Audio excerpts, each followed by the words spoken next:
Olá pessoal, nessa aula vamos falar de classificação dos arquivos aqui em noções de arquivologia. Então, vamos começar aqui com um conceito que até digo para vocês, ele é muito intuitivo, nem precisaria a gente estudar, mas como ele existe, né, que já foi cobrado em prova, você vai dizer, ué, mas será que existe ou não, né? Fácil, é intuitivo, mas a gente tem que saber. Então, a classificação dos arquivos segundo as entidades mantenedoras. Nós temos os arquivos públicos e os arquivos privados. E aqui nós temos o mesmo conceito de conjunto de documentos produzidos e recebidos, né? Só que os públicos, eles são produzidos e recebidos por instituições governamentais de âmbito federal, estadual ou municipal. E os arquivos privados também, mesmo conceito que a gente viu na legislação, na Lei 859, né, conjunto de documentos produzidos ou recebidos, só que aí por instituições não governamentais, né, por famílias, pessoas físicas, né, em decorrência da atividade específica também. Então, essa é a classificação dos arquivos segundo as entidades mantenedoras. Classificação dos arquivos segundo a natureza dos documentos. Agora nós temos um conceito bastante importante aqui, bastante cobrado em prova. Segundo a natureza dos documentos, os arquivos são classificados em especiais e especializados. Os arquivos especiais, eles têm a ver com o suporte. Por causa do suporte, esses documentos precisam de uma guarda, de um armazenamento diferenciado, né? Também precisam da parte de registro, acondicionamento, controle, conservação, tudo que é estudado em outros conceitos aí da arquivologia. Mas olha só, vamos a um exemplo, né? Se você tem um documento num papel, você guarda ele numa gaveta, numa pastinha. Não há uma grande preocupação com esse documento quanto à sua preservação.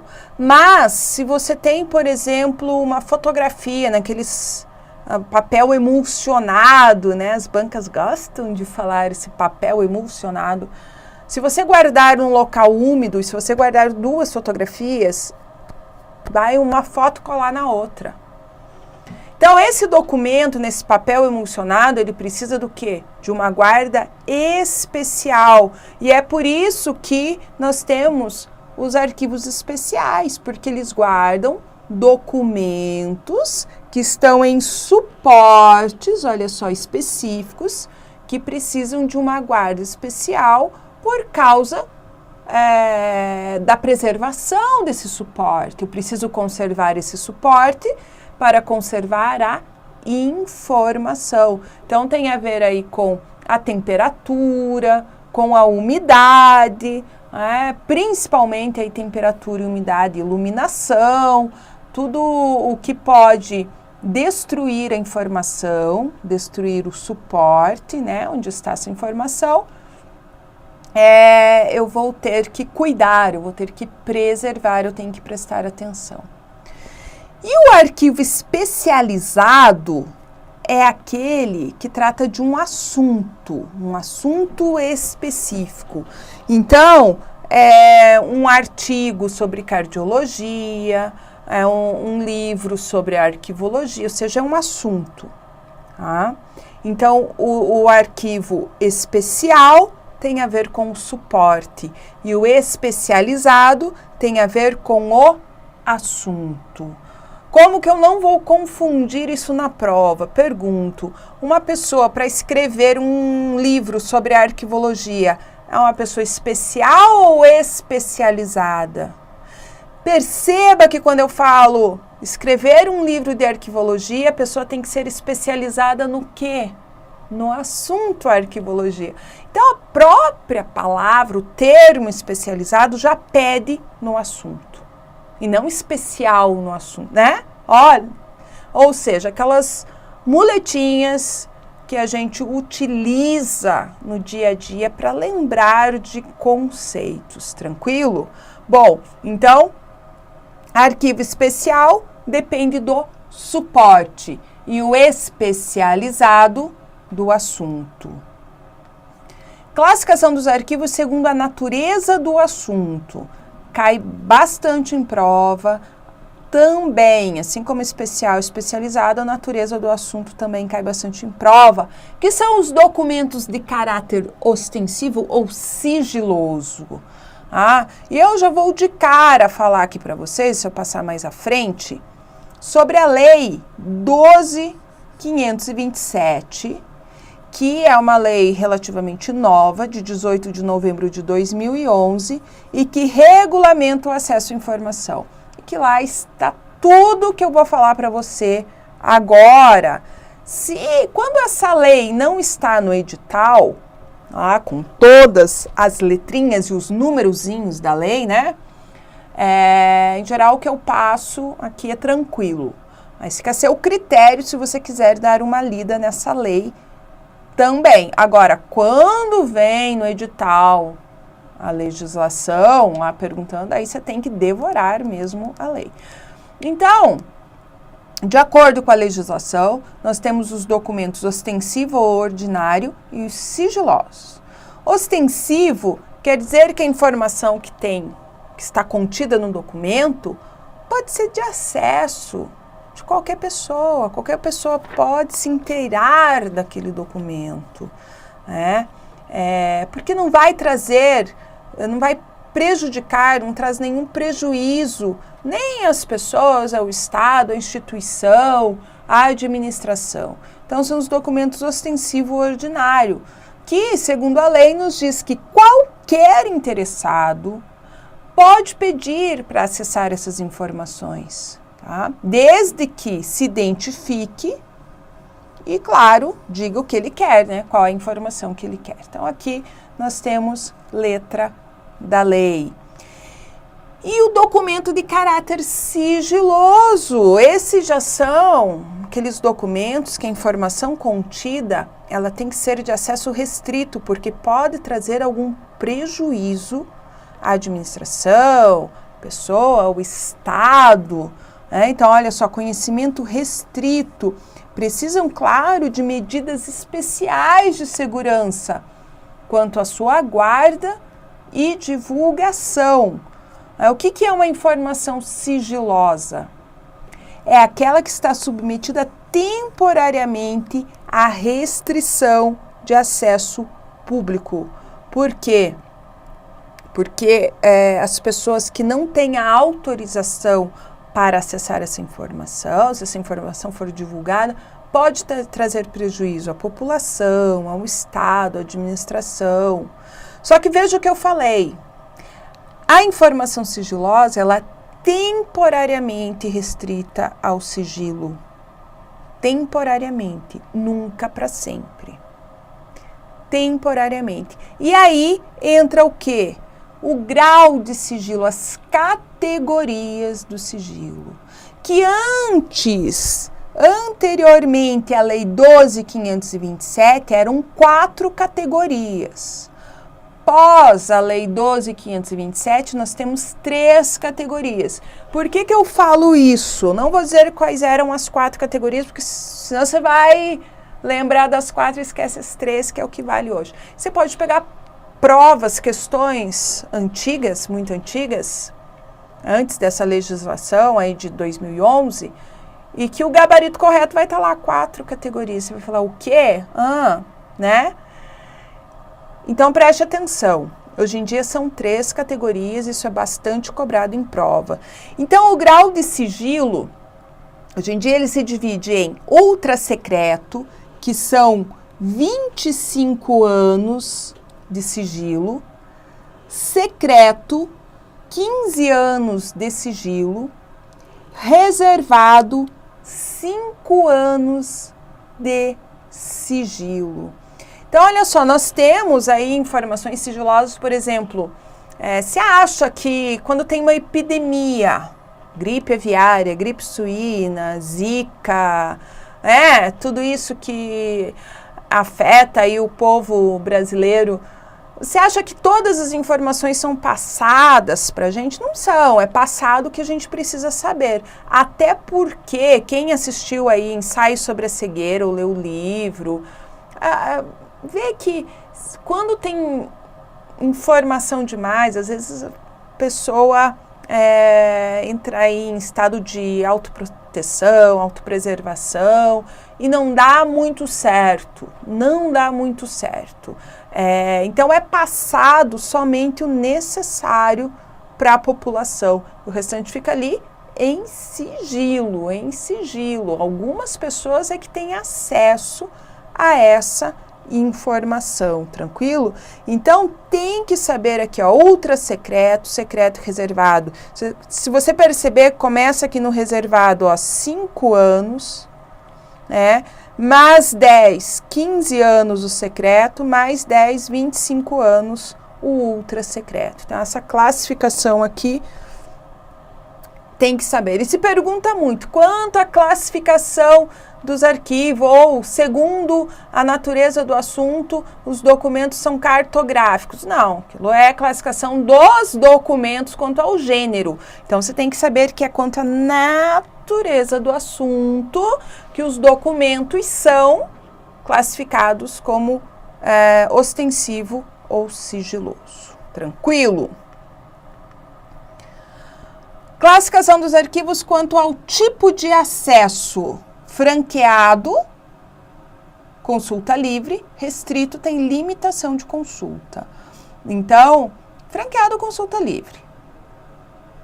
Restrito, alguma regulamentação determinando alguma limitação. Por exemplo, esse arquivo, os documentos desse arquivo podem ser consultados apenas com luva. É uma restrição. Esse arquivo, ele abre às 8 da manhã, porém, para que se consulte os documentos, é somente das 14 às 16. São restrições que cada arquivo vai ter ali suas restrições. Mas quanto ao tipo de acesso, então, franqueado, consulta livre, restrito, quando tem alguma restrição, uma limitação quanto à consulta dos documentos. Tipos de arquivamento, cai bastante em prova. Nós temos o arquivamento horizontal e o arquivamento vertical.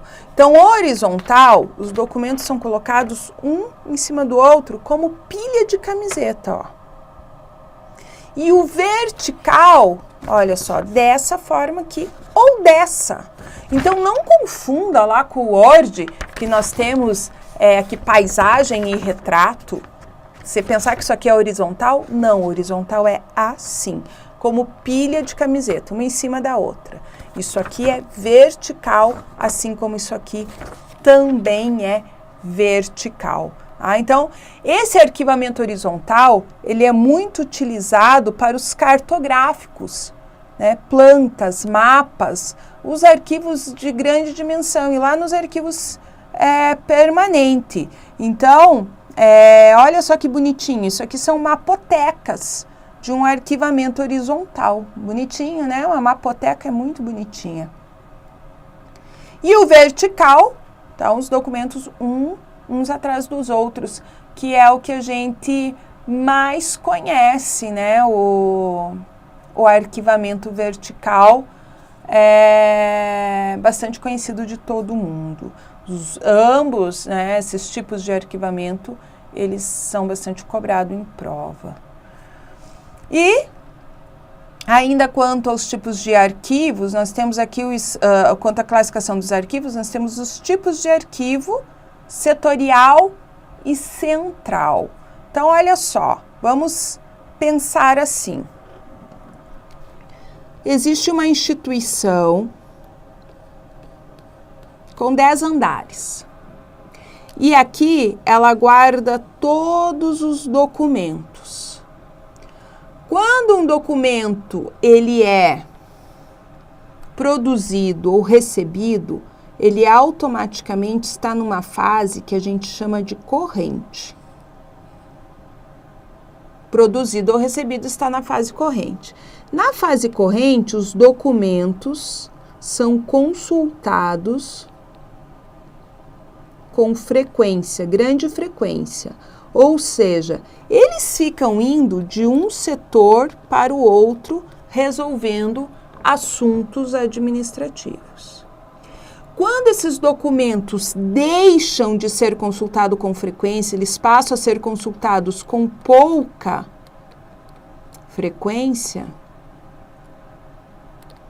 esses documentos passam para outra fase, que é a fase intermediária. Pouca frequência. Pensa num histórico escolar, por exemplo. O histórico escolar é um documento num colégio que não é consultado com muita frequência, não é verdade? E quando um documento ele não resolve mais assuntos administrativos, que são os documentos aqui da fase corrente e intermediário, mas eles contam a história da instituição, como, por exemplo, leis, decretos que foram revogados, regulamentações, resoluções, eles vão para a fase permanente. O que acontece? Se eu misturar todos esses documentos aqui, eu vou sobrecarregar um arquivo. Você já imaginou você ter numa gaveta todos os seus documentos, contas que você pagou ao longo da vida, com conta que ninguém mais te cobra mais, aquilo já caducou, como dizem, com contas que você pagou esse ano, com contas que você tem a pagar, com certidão de nascimento, de casamento. Já pensou? Quando você vai procurar um documento, isso não dá um trabalho? A gente está falando de uma pessoa, você. Você imagina isso numa instituição. É aí que entra o quê? Uma instituição, ela é obrigada a ter um arquivo central, também chamado de arquivo geral, onde estão todos os documentos. Mas vamos supor que essa instituição que eu falei aqui, que tem 10 andares, ela cresceu e do outro lado da rua tem outro edifício de 10 andares. Da mesma instituição. E esses documentos da fase corrente, que são os documentos que resolvem assuntos de um setor a outro, também precisa resolver assuntos aqui. E resolver assuntos aqui. Ou seja, fica toda essa andança de documentos. Agora imagine os documentos que só resolvem assuntos nesse edifício. Eles resolvem assuntos aqui, mas eles são armazenados no arquivo central. Todo dia que ele vem e vai de documento. Isso é burocrático, né?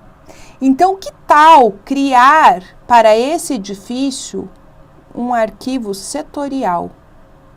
O arquivo setorial, ele é recomendável quando a gente tem instituições muito grandes, um grande número de documentos arquivados aqui no arquivo corrente.